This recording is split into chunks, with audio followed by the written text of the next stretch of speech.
Hello everyone, সবাই কেমন আছো? আশা করি সবাই খুব ভালো আছো। আমিও ভালো আছি। আমার নতুন একটা ব্লগে সবাইকে স্বাগত।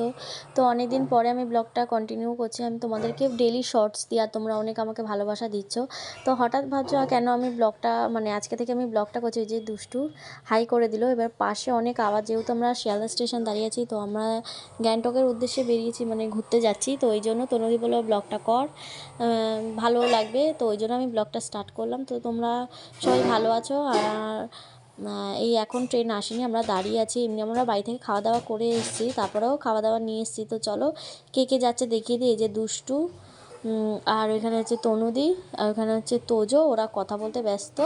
আর সুজনদা আর গদাই আর একটা যে ছেলে যাচ্ছে দাদা, ওরা একটু বেরিয়েছে। আর আমাদের দেখো লাগেজ, আমার একটা ট্রলি আর একটা পিট ব্যাগ হয়েছে, আরও অনেক লাগেজ আছে। তো চলো সঙ্গে থেকো। এই যে ফাইনালি আমাদের ট্রেন দেখো চলে এসছে। তো আমরা এখন ট্রেনের উদ্দেশ্যে যাচ্ছি। তো তোমরা দেখো স্লিপ যারা হচ্ছে জেনারেলে কেমন ভিড়, প্রচুর ভিড় প্রচুর ভিড়। আর অনেকে দেখছিল আমাকে, তাই জন্য। আর এদিকে আসলে আমি গেছিলাম একটুখানি ওই দিকটা গেছিলাম দুষ্টুর সাথে, কারণ অনেকক্ষণ দাঁড়িয়ে থাকতে হয়েছে। তো তারপরে সুজনদা ফোন করে বললো ট্রেন চলে এসেছে, তোরা তাড়াতাড়ি আয়। ওই জন্য আমরা দৌড়াদৌড়ি করছি, দেখো না।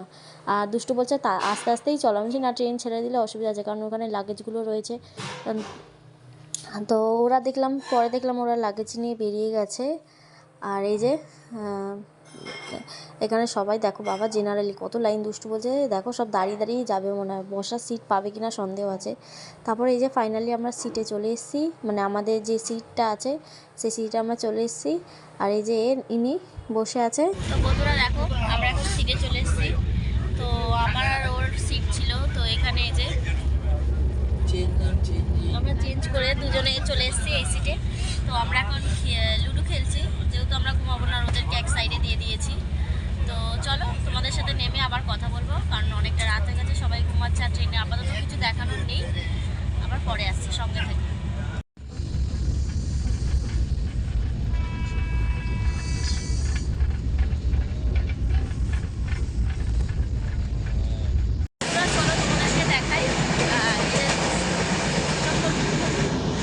বন্ধুরা, তোমরা অন্ধকারে ভাবছিলে ওটা কী দেখাচ্ছিলাম, আসলে ট্রেনের লাইটটা অফ বন্ধ হয়ে গেছিলো, সবাই ঘুমাচ্ছিল। তো আমিও শুয়ে পড়েছিলাম, ঘুম তো হয়নি, কিন্তু ওই শুতে তো হবেই, কারণ অতক্ষণ বসে থাকা যাবে না। তো এই দেখো ভোর এখন বাজে 5টা, আর তোমাদেরকে এই জায়গাটা একটু জাস্ট ভিউটা দেখাচ্ছি। আমরা ফারাক্কা বাতটা চলে এসেছি। আমার খুব নেওয়ার ইচ্ছা ছিল, কিন্তু নিতে পারিনি। তো এখনও আমরা ঢুকিনি, এখনও ঢুকতে আমাদের 3-4 ঘন্টা। তার আগে তোমাদেরকে দেখাচ্ছি। হয়তো আমি ক্যামেরাতে তোমাদেরকে দেখাতে পারছি না, কারণ প্রচুর প্রচুর কুয়াশা, আর যেমন ঠান্ডা তেমনি কুয়াশা। আর দেখো সর্ষের ক্ষেতে একদম ভর্তি। আমার তো ভিউটা দারুণ লেগেছে, তোমাদের কেমন লেগেছে অবশ্যই বলো।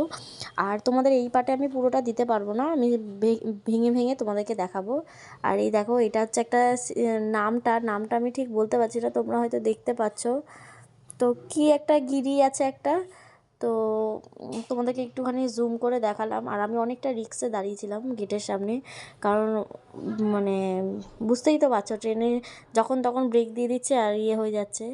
আর কুয়াশাটা কেমন। আর এখানে আমি আর দুষ্টু ভাবলাম আমাকে কয়েকটা রিলস করে দে, আমি কয়েকটা রিলস নিয়ে নিই। আর ট্রেনটা এখন দাঁড়িয়েছে বলে, এই দেখো ট্রেনটা এখন যাচ্ছে, প্রায় ঢুকবো করে। তো আমার রিলস দেখতে হলে আমার ইনস্টাগ্রাম ফলো করে দিও তোমরা, আমি সবাইকে ফলো ব্যাক করে দেবো। তো যাদের কারা কারা গ্যাংটকে গেছে অবশ্যই কমেন্ট করো। আর এই দেখো, দেখেছো কীরকম কুয়াশা, আমরা এখন ঢুকে গেছি প্রায়, তার মাঝখানে কেমন কুয়াশা, একটুও দেখা যাচ্ছে না চারপাশটা। ট্রেনটা এই সময় একটু স্লো দিয়েছে, কিন্তু ভালো ট্রেনটা চালিয়েছে, মিথ্যা কথা বলবো না। ট্রেনটা অনেকটাই স্লো হয়ে গেছে, কারণ কুয়াশায় দেখাই যাচ্ছে না। আর ওপাশ থেকে ট্রেন আসলে দেখাও যাবে না, সিগনালও ওরকম পাচ্ছে না। তো ওর জন্য। আর এই জায়গাটা গেটের সামনে দাঁড়িয়ে প্রচণ্ড হাওয়া দিচ্ছিল, প্রচণ্ড ঠান্ডা লাগছিলো। তারপরে দেখো তোজো, আর আমরা এখন নামবো নিউ জলপাইগুড়ি স্টেশনে চলে এসেছি। তো এখানে লাইনে দাঁড়িয়ে আছে, এবার সব পরপর করে নামবে। আর আমার পেছনে দুষ্টু, সামনে তনুদি, আর ওরাও রয়েছে। চলো ওদেরকে দেখিয়ে দিই তোমাদেরকে একবার। এই যে ওরা অনেকটা আগে চলে গেছে গেটের সামনে, আর আমরা এখানে দাঁড়িয়ে রয়েছি, কারণ আমি বসছি উঠছি।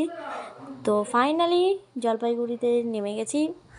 তো চলো ব্লগটা তোমাদেরকে আবার কন্টিনিউ করব, কারণ এতটা একটা ব্লগে আমি দিতে পারবো না। আর ওইখানে সুজনদা বলছে আয় আয় ফটো তুলবো। তো দেখেছো কীরকম ভিড়। আমার তো হেভি মানে একটা এক্সাইটেড ব্যাপার, মানে ফার্স্ট টাইম, কোনো দিনও আসিনি এরকম বেলা এরকম। তো চলো আবার পরে আসছি, সঙ্গে থেকো।